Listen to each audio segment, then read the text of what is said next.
very much for the invitation to be a speaker at the Economist Forum today and to speak about the future of money. My name is Dr. ㅡㅡ미래지불수단. I hold a PhD in law. I have always been very interested in financial services and worked about 6 years with McKinsey in Eastern Europe, actually when the crisis hit us really, really bad. I was spending my time in Russia with Sberbank, and it was an interesting time.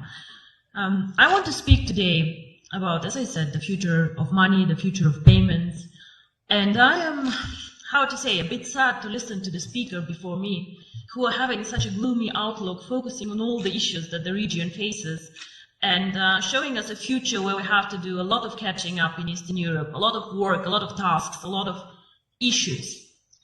So I would like to take a bit of a different approach. I would like to show people that Eastern Europe can innovate, that Eastern Europe can bring growth, that we are not just a follower, country catching up, but actually that we also can show the world that we can do a lot.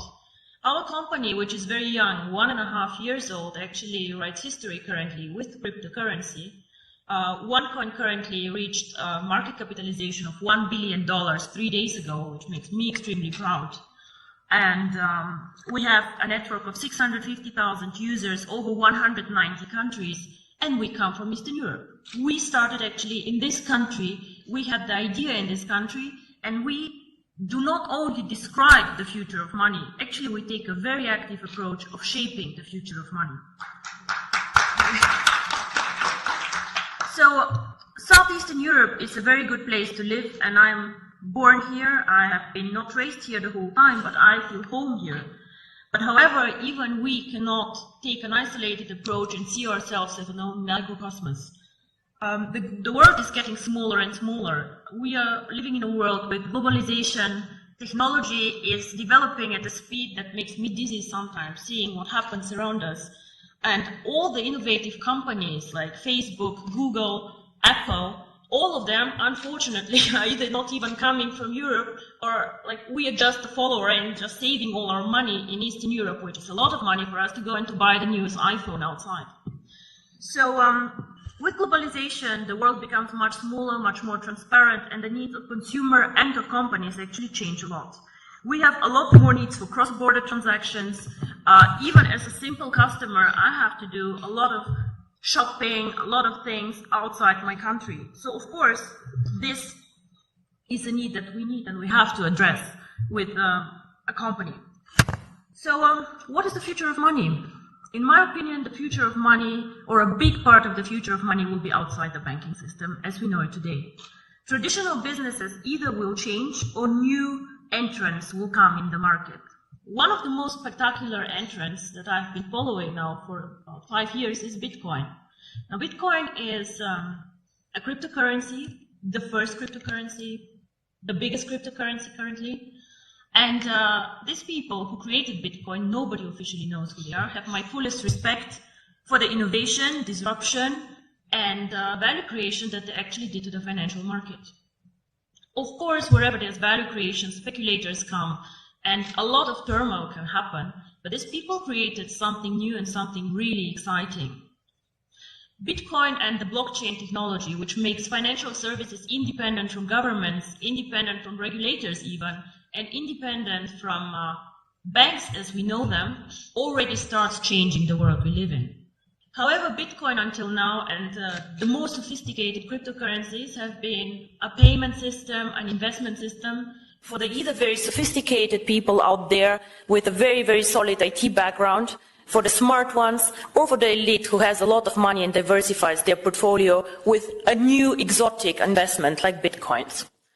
The market is still not very big, with the market capitalization fluctuating between 2 and 3 billion, transactions happening every day about 200 million euro. So we still have a lot of potential to grow in the cryptocurrency market, but we see a start. So we have been, or are we still an emerging market? I'm not sure what is politically correct to say, but emerging markets are out there. And we can speak about Latin America, we can speak about Asia, we can speak about Africa, extremely interesting market actually, which is like catching up now. And we can speak about also the small Asian countries.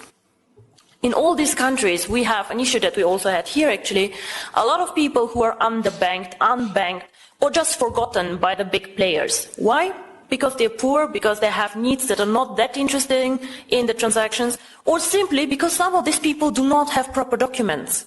I have been in countries where people, every one of them has a smartphone, but has no proper ID card. So how do these people bank? I have been in Singapore and seeing Indian people working very, very hard to support families in India. How do these people send money to their families and to their loved ones? Remittance business in Dubai, all the Filipinos working there and pushing economy. What do these people do? What they do is they either go to a bank to do foreign exchange, they go to a Western Union outlet, and they pay high fees. Because why? We as a financial sector charge always most the ones who are the poorest, who are like the ones with the needs that nobody else can serve. If you're an affluent customer, if you have a lot of money, the banks will fight for you, they'll give you cards for free, they'll do their best to make you happy. But the people out there, the mass customers, the ones who actually change the world, the ones who are working for economy, these people are underserved, underbanked, and I believe that cryptocurrency can change their life.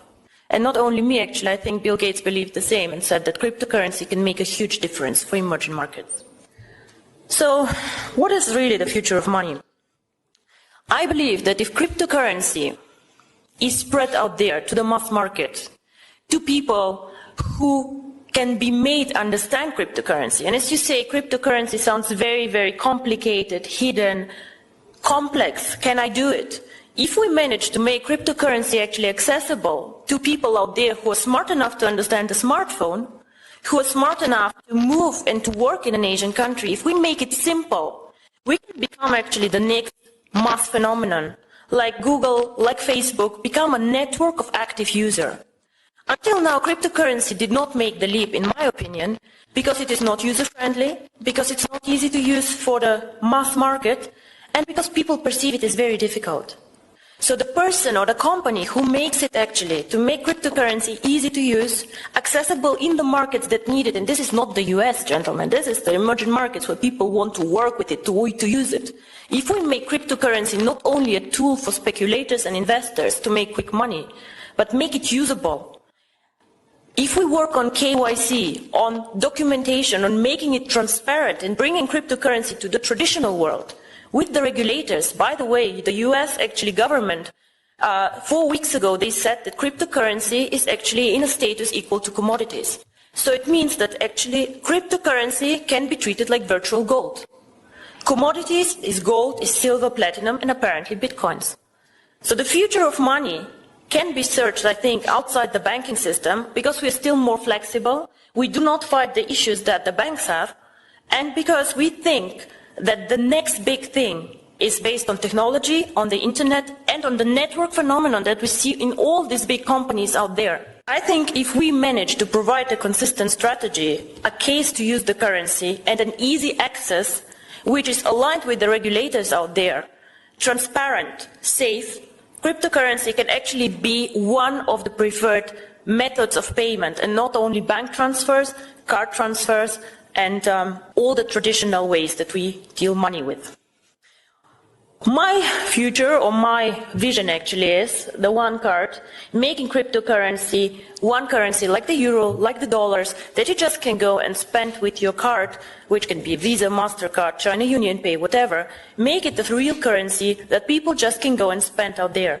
I have done my job whenever all of you can go with their card and just spend OneCoins for a dinner. This is when cryptocurrency actually became real for me. And I'm very, very curious how the next 2 to 3 years will work out for all of us. And I hope I'm right, that the future is with technology and with us. Thank you very much.